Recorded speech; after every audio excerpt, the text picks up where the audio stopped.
다음 주일은 어버이 주일입니다.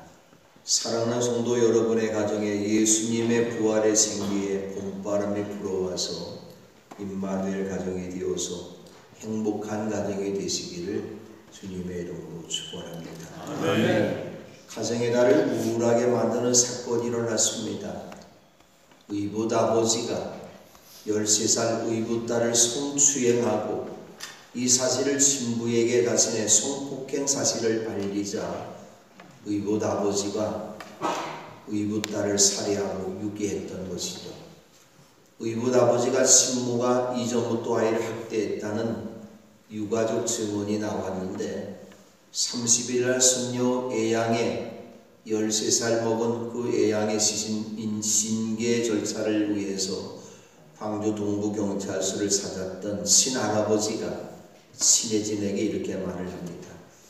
의붓 아버지가 말을 안 듣는다며 자신의 손녀를 자주자주 때렸고 한겨울에 집 밖으로 쫓아낸 적도 여러 차례 있었고 또 친모도 이를 말리지 않았고 오히려 무단교육을 시킨다는 이유로 아이를 학교에 제대로 보내지 않았다고 말했습니다.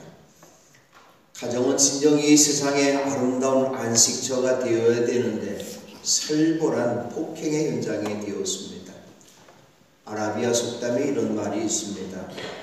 어른을 가르치는 것은 무리의 글씨를 쓰는 격이며 어린이를 가르치는 것은 대리석에 글씨를 새기는 격이다. 어른은 아무리 많이 가르쳐줘 봐야 무리의 글씨를 쓴 격이기 때문에 금방금방 다 사라지지만 어린아이들에게 이 귀한 것을 가르칠 때는 대리석에 글씨를 쓴 격이다. 그런 말이죠. 저는 이 속담을 생각해 보면서 우리 어린아이들에게부터 신앙생활을 넣어준다고 하는 것은 일평생 대리석에 그 신앙을 넣어주는 것이기 때문에 어린이 교육이 그렇게 귀하다는 생각이 가졌습니다. 또 이 나라의 미래는 어린이에게 달려 있습니다. 나라의 희망이 어린이에게 놓여져 있는데 가정에서부터 어린이가 있을 곳이 되지 못하는 안타까움이 있는 것이죠. 여러분의 가정 행복한 가정이 되어서 여러분의 모든 자녀들도 행복한 어린이가 되기를 함께 기도하십시다. 그럼 어떻게 행복한 가정, 행복한 어린이가 될 수가 있을까요? 오늘 여러분의 가정이 온전히 하나님을 섬기는 믿음의 가정이 되어서 행복한 가정, 행복한 어린이로 세워나가시기 바랍니다. 가정하면 제일 먼저 생각나는 단어가 무엇일까요? 저는 어머니라고 생각되어집니다.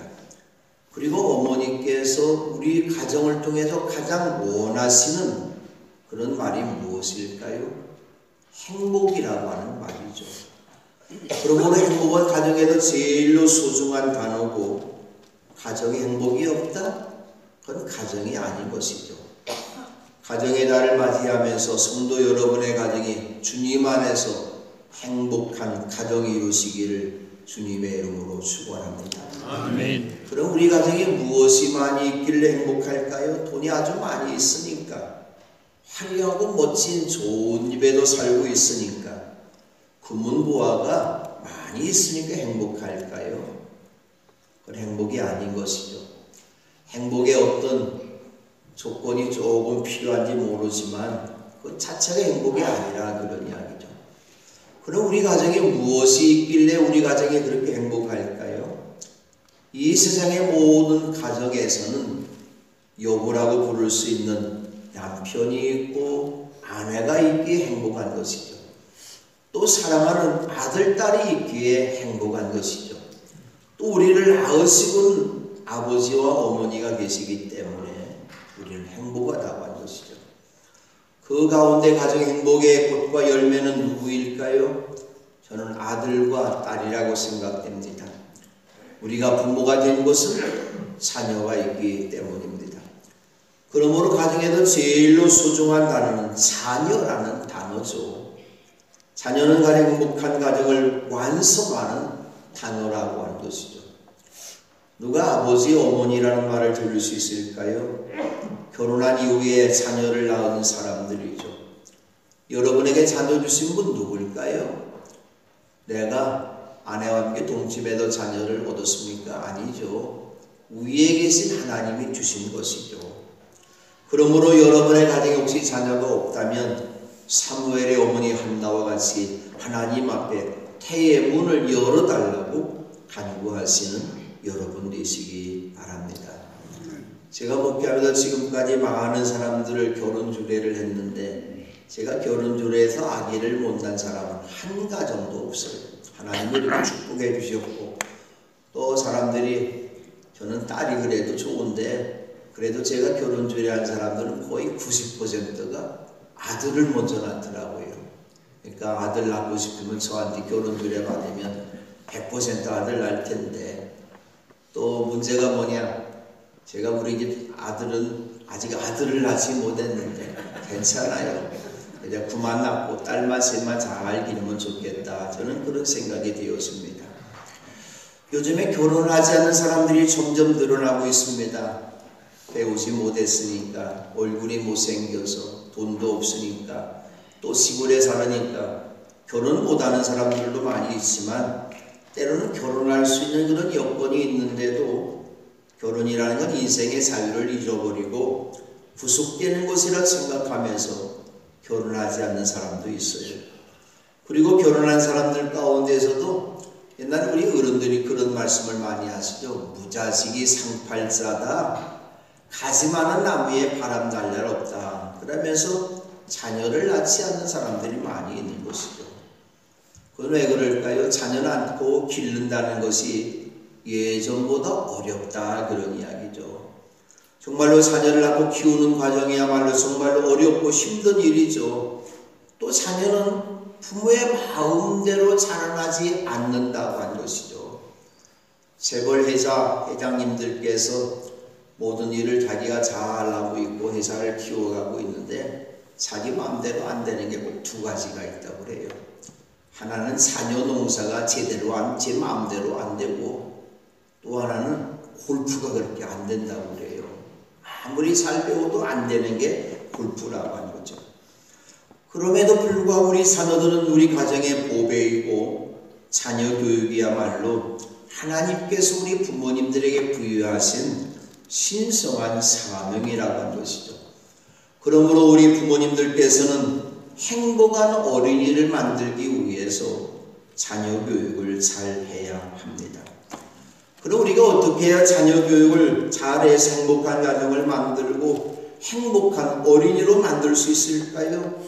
좋은 음식을 많이 먹이고 좋은 옷을 좀 많이 사주고 학원에 가서 보내주면은 또 좋은 대학도 많이 보내주고 유학 보내면 자녀가 행복하게 될까요? 오늘의 말씀은 우리들 어버이들이 자녀들을 어떻게 양육하고 가르쳐야 행복한 어린이로 세울 수 있는가를 우리에게 가르쳐주고 있습니다. 오늘의 말씀은 예수님께서 이 땅에 아기의 모습으로 오셔서 소년 시절을 거쳐가면서 행복한 어린이로 자라나신 그 모습을 보여주고 있습니다. 바로 아기 예수님이 자라나신 그 모습이야말로 아기가 잘 자라나서 그 어린이가 되고 행복한 어린이로 자라는 그 모습을 보여주는 말씀이기 때문에 오늘의 말씀은 그리스도인들의 자녀 교육의 길잡이가 되는 말씀입니다. 여러분의 자녀들도 여러분의 손자 손녀들도 예수님처럼 잘 자라나기를 바랍니다. 40절의 말씀은 예수님의 유아기를 간략하게 그러면서도 아주 정확하게 묘사한 말씀인데 아기 예수님이 자라나시면서 튼튼해지고 지혜로 가득 차게 되었고 그렇게 말씀합니다. 예수님께서는 육체적으로 건강한 아이로 자라나셨고 지적으로도 발달하셨다는 말씀이죠. 하지 말하면 아기 예수님이 자라날 때 신체적으로 또 정신적으로 균형적인 발달이 잘 이루어졌다고 하는 것이죠. 그러나 더 중요한 사실 한 가지를 누가복음 기자가 언급하고 있습니다. 하나님의 은혜가 그와 함께 하였다. 그렇습니다. 아기 예수님의 성장을 하나님 은혜가 함께할 때 신체적으로 정신적으로 자라날 수 있었고 영적으로도 발달할 수 있다고 했다는 말이죠. 그리고 누가복음 저자 누가는 다시 한번 예수님의 자라나신 모습을 종합적으로 52절 다시 한번 말씀하고 있는데, 예수는 지혜와 키가 자라나고 하나님과 사람에게 더욱 사랑을 받았다. 우리는 예수님의 자라나신 모습을 통해서 성경적인 인간관과 교육관을 배울 수가 있습니다. 하나님은 우리 아버지가 되시기 때문에 우리가 어떻게 자라나야 행복한 어린이가 될 수 있는가를 잘 알고 계십니다. 하나님 아버지께서 어린이 어떻게 자라나 행복한 어린이 될 수 있는가를 아기 예수님의 자라남을 통해서 우리에게 보여주신 것입니다. 바로 예수님께서는 육체적으로 자라나셨고 지적으로도 자라나셨고 인격적으로도 자라나셨고 영적으로도 자라나신 것이죠. 다시 말하면 예수님은 균형 잡힌 성장을 했다고 하는 것이죠. 참 교육이란 무엇일까요? 모든 인간들이 이런 모습으로 성장하도록 도와주는 과정입니다. 이런 교육을 가르쳐서 하나님의 선인 교육이라고 부를 수가 있습니다. 하나님 인간을 창조하신 대로 모든 면에서 균형 있게 골고루 잘 발달돼야만이 참 인간이 될 수 있다고 하는 것이죠. 그럴 때 비로소 행복한 어린이로 자라나서 세상에 사는 동안 행복한 인생을 살 수 있을 것입니다. 이 시간 여러분의 자녀들이 예수님처럼 잘 자라나기를 소망하면서 예수님처럼 균형 잡힌 어린이로 자라날 수 있도록 여러분께서 기도해 주시고 도와주셔서 행복한 어린이로 만들어 나가시는 은혜가 있기를 바랍니다. 아멘. 첫 번째로는 육체가 잘 자라나는 어린이가 행복합니다. 이 세상에 태어난 아기들은 시간이 지나면서 자라납니다. 자라난다는 것은 무엇일까요? 축복이라고 하는 것이죠. 자라나지 않는다는 것은 안타까운 것이고 죽음이라고 하는 것이죠. 어떻게 자랐을까요? 아기는 어머니의 젖을 먹고 자라납니다. 그리고 조금 더 자라나면 밥과 반찬을 먹여야 되는데, 그래도 어머니들은 내가 어떡하면 우리 자녀들에게 좋은 친환경 먹거리를 줄까? 그렇게 오늘 자녀들에게 좋은 먹거리를 줍니다. 여러분의 자녀들도 키와 몸무게가 잘 자라나고 건강하게 자라나기를 바랍니다. 근데 오늘 육체는 어떻게 만들어졌을까요? 하나님 우리 육체를 만드실 때에 땅의 흙으로 만드셨다. 이 히브리 원어를 그대로 살펴보면 티끌로 만들었다. 어쩌면 보잘것없는 것으로 하나님께서 우리 사람을 만드셨다고 하는 것이죠. 그렇기 때문에 우리 생명이 다하는 날 티끌로 돌아간다는 것이죠. 그러면 티끌로 돌아가는 육체는 죄악입니까? 아니에요. 육체 역시 존귀하다는 사실을 알아야 합니다. 우리 몸도 하나님이 창조하신 것이고, 특히 오늘 우리 그리스도인들의 몸은 성령이 거하시는 성전이기 때문입니다. 고린도전서 6장 19절 말씀입니다. 여러분의 몸은 여러분 안에 계신 성령의 성전이라는 것을 알지 못합니까? 여러분은 성령을 하나님께로부터 받아서 모시고 있습니다. 여러분은 여러분 자신의 것이 아닙니다. 말씀합니다. 그리고 하나님이 받으신 최고의 질문이 무엇일까요? 우리 몸이라고 한 것이죠. 여러분의 몸을 하나님께도 기뻐하실 거룩한 산제물로 드리십시오. 이것이 여러분의 드릴 합당한 예배입니다. 하나님이 기뻐하시는 산제물은 우리 몸이라고 그랬는데 어떤 몸일까? 더러워진 몸이 아니에요. 하나님 앞에 드릴 때는 추악한 몸이 아니에요. 성령님께서 구하시는 우리 몸을 드리는 것이죠. 성령님께서 구하시는 우리의 몸을 드릴 때 하나님이 받으시는 합당한 예배가 될 수 있다고 하는 것이죠. 사람들이 종종 이런 말을 합니다. 마음만 있으면 돼. 내가 마음으로만 헌신하면 돼. 아니에요. 우리의 신앙은 우리의 마음과 우리 몸이 함께 헌신해야 되는 것이죠. 하나님께서 아브라함을 믿음의 손으로 삼으신 까닭이 무엇일까요? 자신의 하나뿐이 없는 아들 이삭을 모리아산에서 하나님 앞에 번제물로 바쳤기 때문에 아브라함에게 여호와의 은혜도 주시고 그를 믿음의 조상으로 삼으셨던 것이죠. 그러므로 우리의 몸을 하나님의 성전이고 하나님 앞에 바쳐야 되는 제물임을 알고 우리의 몸을 최대한 튼튼하게 만들고 건강하게 관리하는 것이 중요하다고 하는 것이죠. 우리들이 몸을 건강하게 잘 관리해야 되는데 저도 지난주간 제 몸을 잘 관리하지 못해서 감기가 또다시 와서 며칠째 지금 고통당하고 있어서 오늘 설교를 할 때 어떻게 하면 좋을까 말이 잘 나오지 않았는데 그래도 말이 좀 그래도 나올 수 있고 하나님 은혜 주시고 오늘 설교 안 하는 시간 같으면 집에도 그냥 이제 편히 좀 쉬면서 좀 쉬어야 될 텐데 어쨌든 나와서 이렇게 설교할 수 은혜 주신 것도 감사할 뿐이죠. 우리 몸을 건강하게 관리하는 것 소중하다고 하는 것이죠. 그러므로 우리 부모님들도 우리 자녀들이 육체적인 성장에 세심한 관심을 기울여도 자녀들의 몸이 잘 자라날 수 있도록 최선을 다해야 되고 우리들도 우리의 몸을 깨끗하고 거룩하게 하여야 합니다. 두 번째로 지혜가 자라나는 어린이가 행복합니다. 오늘의 세상 지식은 말 그대로 지식 위주의 교육을 추구합니다. 그러나 지식을 가르치는 것이 교육의 전부가 아니라고 하는 것이죠. 세상의 지식인 행문 모두 다 터득한다 할지라도 지혜가 없으면 그것은 무용지물이 된다고 하는 것이죠. 사람들이 가진 지식을 갖고 도둑질을 해요. 사람들이 가진 지식을 갖고 전쟁 물자를 만들어내고 있습니다. 지혜가 없는 지식만 있기 때문입니다.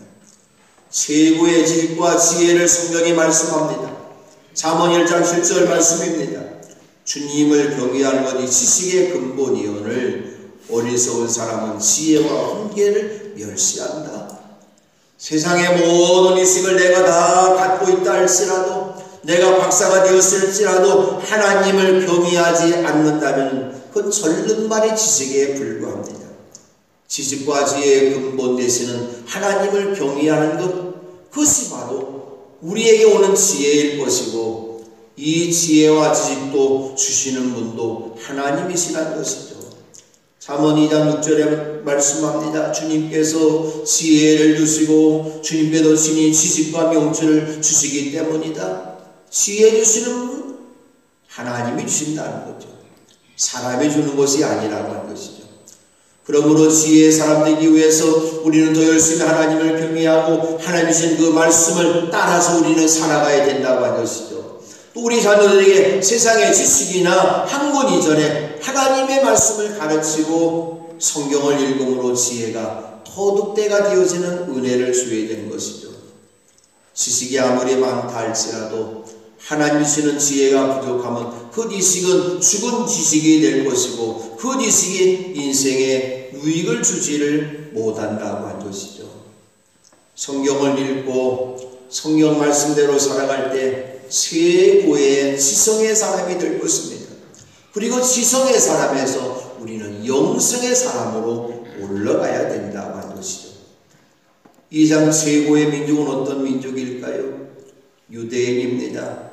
이것은 역사가 증명해주고 있어요. 유대인들은 세계에서 1600만 명이 어떠도 살고 있습니다만은 우리나라 인구의 3분의 1도 안 돼요.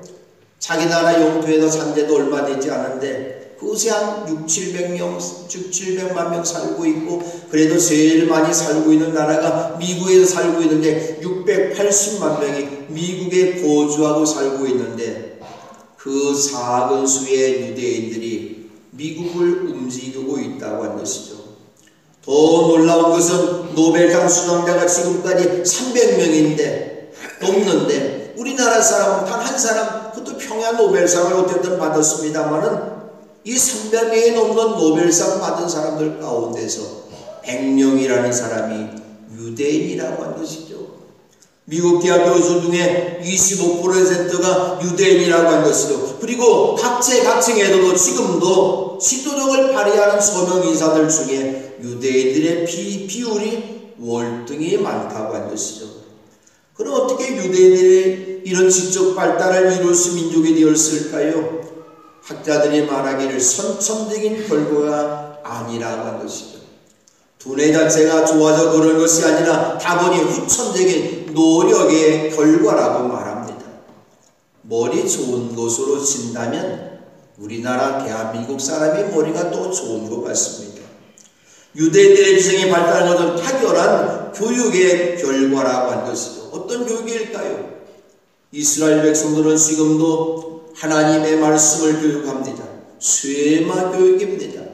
오늘 신명기 6장 4절부터 나오는 말씀처럼 이스라엘은 들으십시오.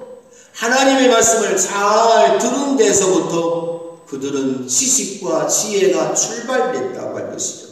쇠마, 이스라엘은 들으십시오. 주님은 우리 하나님이시오. 주님은 오직 한 번뿐이십니다. 당신들은 마음을 다하고 뜻을 다하고 힘을 다하여 주 당신들의 하나님을 사랑하십시오. 내가 오늘 당신들에게 명하는 이 말씀을 마음에 새기고 자녀에게 부지런히 가르치며 집에 앉아 있을 때나 길을 갈 때나 누워 있을 때나 일어나 있을 때나 언제든지 가르치십시오.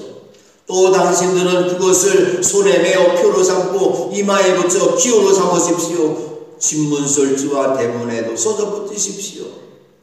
이처럼 유대인들은 이 하나님의 말씀 그대로 말씀을 가르칩니다.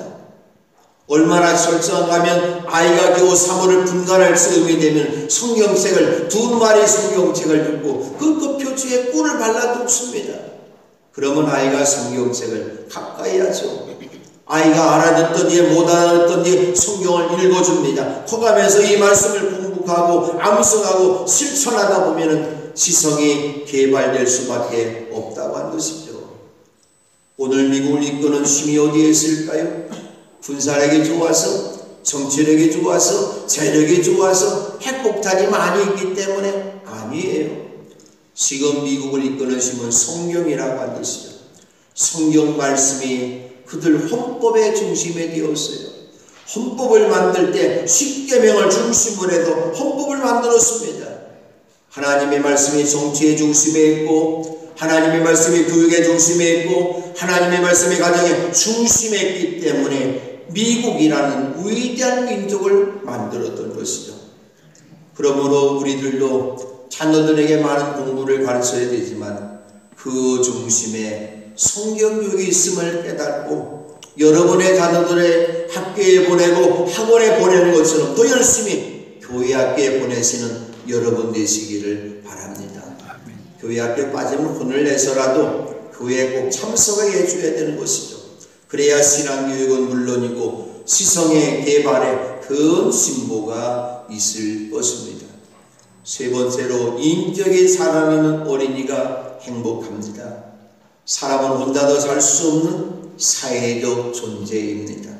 사회적 존재가 되기 위해서는 다른 사람들과 어울리고 남을 배려하는 법을 배워야 됩니다. 이것이 곧 인격적 성장이고 사회성 개발입니다.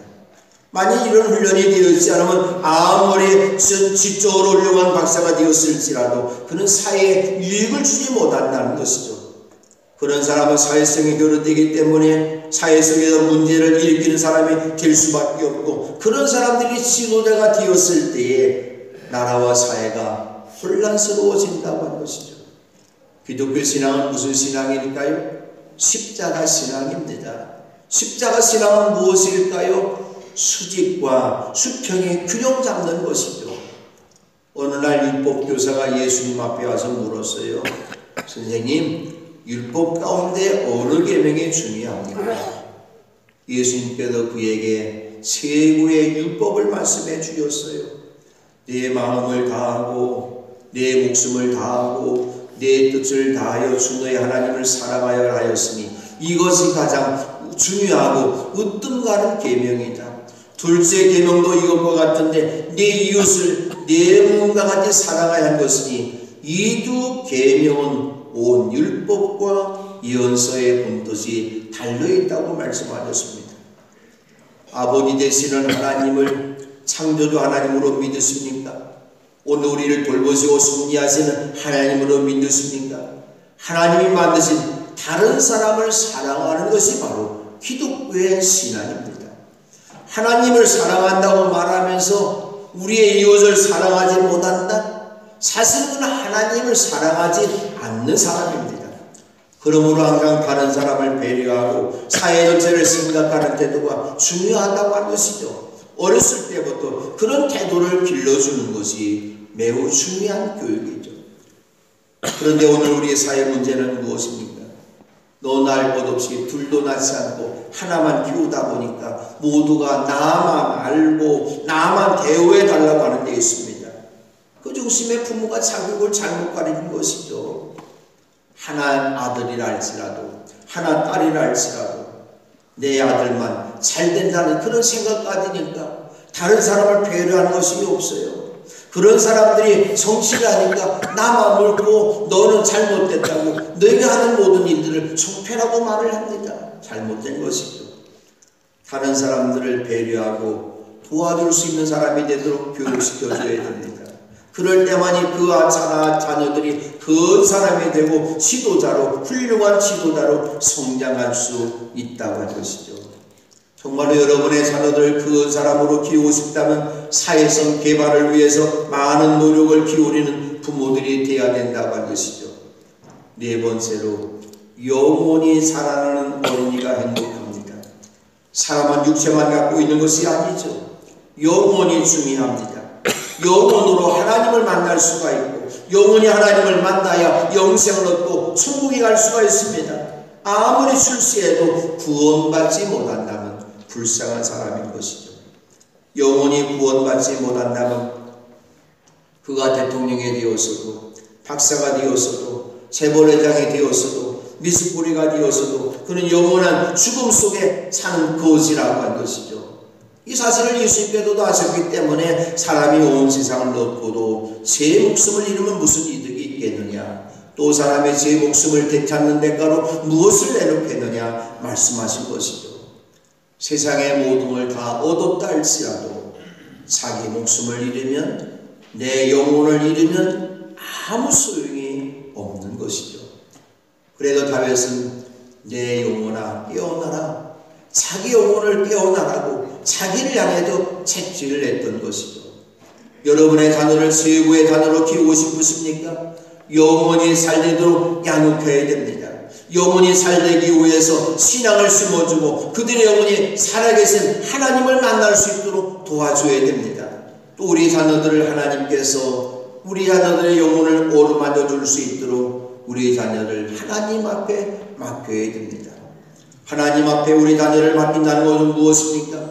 우리 자녀 위해서 기도하는 것입니다. 우리 자녀들에게 말씀도 가르쳐줘야 되지만 결정적으로 필요한 것은 무엇일까요? 사무엘의 어머니 같은, 한나 같은 기도, 눈물의 기도라고 한 것이죠. 하나님은 우리의 기도를 들으시고 자녀들의 영혼을 만져주시고 어루만져 주실 것입니다. 그럴 때 우리 자녀들의 영혼이 새로워지게 될 것입니다. 육체의 살아남, 지식과 지혜의 살아남, 인격의 살아남 모두 중요하지만 영혼의 살아남이 중요합니다. 만일 영혼이 변화되지 않으면 다른 것이 다 성장했다 할지라도 아무 소용이 없는 것입니다. 그러므로 우리 자녀들에게 우리의 신앙을 물려주고 영적 성장을 도와주는 것이야말로 제일 좋은 교육이라고 할 것이죠. 이런 말이 있습니다. 자녀에게 재산을 물려주는 것은 조금 주는 것이고, 공부시키는 것은 조금 더 주는 것이고, 신앙을 물려주는 것은 전부를 주는 것이라고 말합니다. 우리 자녀들을 우리가 얼마나 책임지고 잘 돌봐줄 수 있습니까? 하루 24시간, 1년 12달 그들 곁에 항상 있지를 못한다고 한 것이죠. 불가능한 것이죠. 어차피 우리의 자녀들도 하나님의 자녀이기 때문에 하나님께서 책임져 주셔야만이 우리 자녀들의 영혼이 성장하고 영원한 생명을 얻을 수 있기 때문에 하나님을 우리 자녀들이 만날 수 있도록 우리는 또 하나님을 의지하는 법을 가르쳐 주어야 합니다. 미국의 제16대 대통령 아브라함 링컨이 미국뿐만 아니라 전 세계에도 최고로 존경받는 사람이 된 까닭이 있어요. 링컨의 생애를 연구한 전기 작가는 이렇게 말했습니다. 그는 훌륭한 지도자가 될 만한 그 어떤 조건도 갖추지를 못했다. 그런데 하나님께서는 그에게 두 가지를 주셨다. 하나는 가난이고 또 다른 하나는 신앙의 어머니다. 가난하지만 훌륭한 사람으로 키우는 어머니가 있다고 한 것이죠. 한 번 인권이 가장 절친한 친구였던 빌리언더에게 이런 편지를 보냈습니다. 나는 어려서 글을 잘 모를 때부터 어머니가 성경을 읽어주는 소리를 들으며 살았다네. 지금도 내 마음속에는 통나무집에서 어머니가 성경을 읽고 기도하는 소리가 울리고 있지. 오늘 내게 속한 모든 것은 천사 같은 내 어머니에게서 물려받은 것이라고 말합니다. 사랑하는 성도 여러분, 여러분의 자녀들 모두가 어린 예수님처럼 육체와 지식과 지혜와 인격과 영원히 살아나도록 기도해주는 부모님들이 되시기를 바라고, 분명한 것, 기도하는 부모님이 있는 자식은 결코 망하지 않습니다. 온전한 신앙의 자녀가 되도록 그들을 주님의 전으로 인도해 주셔야 합니다. 부모님들이 먼저 신앙의 바른 본을 보여주어야 합니다. 예배의 본을 보여주어야 합니다. 그래서 여러분의 모든 자녀들이 신앙의 자녀가 될 때 여러분 행복한 가정의 부모님이 되실 것입니다. 가정의 달을 맞이하면서 여러분의 모든 가정의 신앙이 회복되어서 행복한 가정이 되고 여러분의 모든 자녀들도 행복한 어린이들이 되시기를 주님의 이름으로 축원합니다. 아멘. 아버지 은혜 감사합니다.